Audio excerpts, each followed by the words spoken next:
Mr. Duterte has created clones of himself.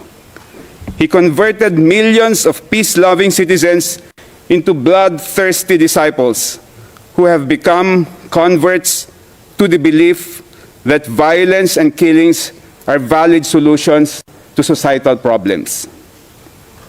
The killings masterminded by Mr. Duterte continue to have consequences for the victims even to this day because of his clones. These Mini-Dutertes harass, threaten, or commit outright violence against the victims and their families. Sir. Thank you very much, Mr. Deputy Prosecutor. Now we are slightly in advance on our schedule. I will now hand over to the legal representative of victims for her opening statements until 11, and then after that you shall continue. Please proceed, ma'am.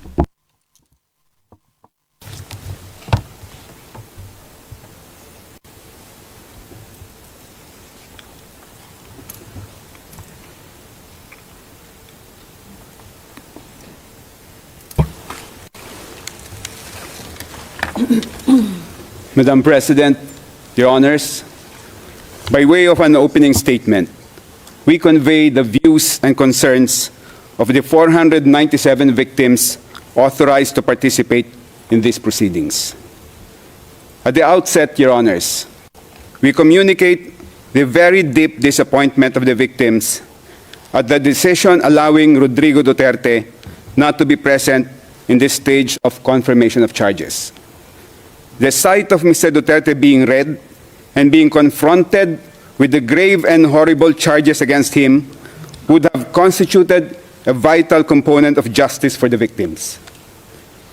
This case symbolically represents the last boat that the victims can board to go on a journey in search of justice for their loved ones who were brutally killed upon the orders of Mr. Duterte. If this chamber prevents the boat from sailing by not confirming the charges, the victims will forever be moored in an island where the nights are filled with the screams and cries of their massacred loved ones. There is absolutely no other recourse for the victims. No less than former Philippine Justice Secretary Crispin Remulla admitted just a few months ago that the door to domestic justice is permanently closed for victims of the Duterte extrajudicial killings. Remulla declared, and we quote, "It is difficult to prove the case here and build up the case because those who need to speak are involved in the crime. There's nothing, not even a police report. You don't have a scene of the crime, you don't have ballistics, you don't have DNA." Remulla further declared, and I quote, "Everything that could be erased was erased so that the cases would not push through. That is why this has reached the ICC." Under the Philippine justice system, Your Honors, no criminal case can reach the courts unless they are initiated and filed by the Department of Justice or the Office of the Ombudsman. From Justice Secretary, Remulla has been appointed as Ombudsman. So the two gatekeepers of justice are successively occupied by a ranking official who has declared that there is absolutely no hope for domestic justice for the victims. If the charges are not confirmed in this case, one of the gravest concerns of the victims is that Mr. Duterte will return to the Philippines as a conquering hero. He will resume preaching his gospel of impunity. In fact, if Mr. Duterte could threaten to slap the judges of this court, which he did while he was president, this chamber should imagine the kind of terror-filled threats and the violent actions that can easily be used against the victims if the suspect walks free from this court.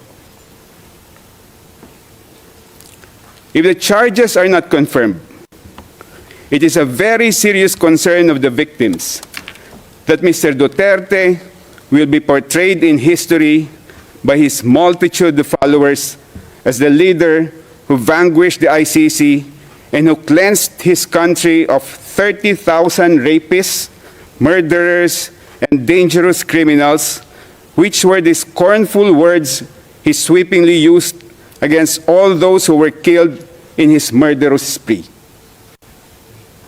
Your Honors, Mr. Duterte has been in detention here in The Hague for almost a year now, but there has been no peace and rest for the victims. From the time their loved ones were killed and continuously up to this time, they lived in constant fear for their lives. The arrest and detention of Mr. Duterte has not stopped impunity in the Philippines.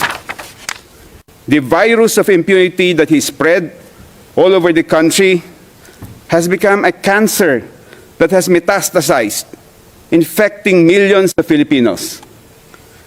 Mr. Duterte has created clones of himself. He converted millions of peace-loving citizens into bloodthirsty disciples who have become converts to the belief that violence and killings are valid solutions to societal problems. The killings masterminded by Mr. Duterte continue to have consequences for the victims even to this day because of his clones.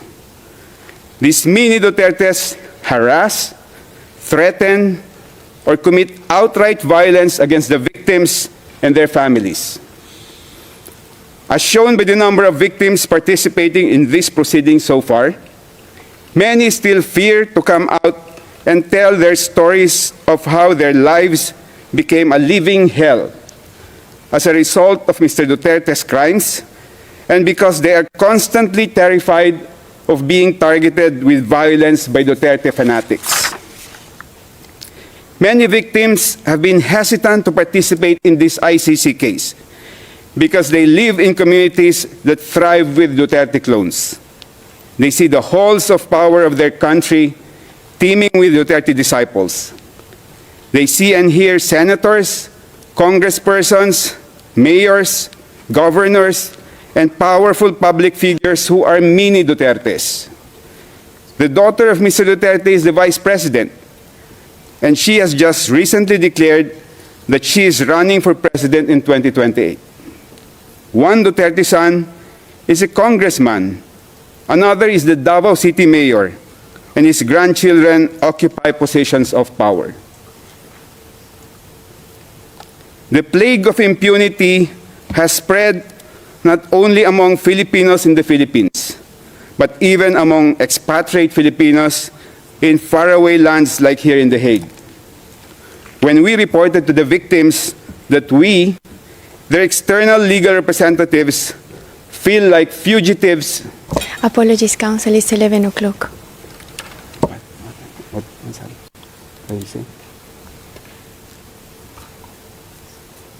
When we reported to the victims that we, their external legal representatives, feel like fugitives who avoid our own countrymen here in The Hague,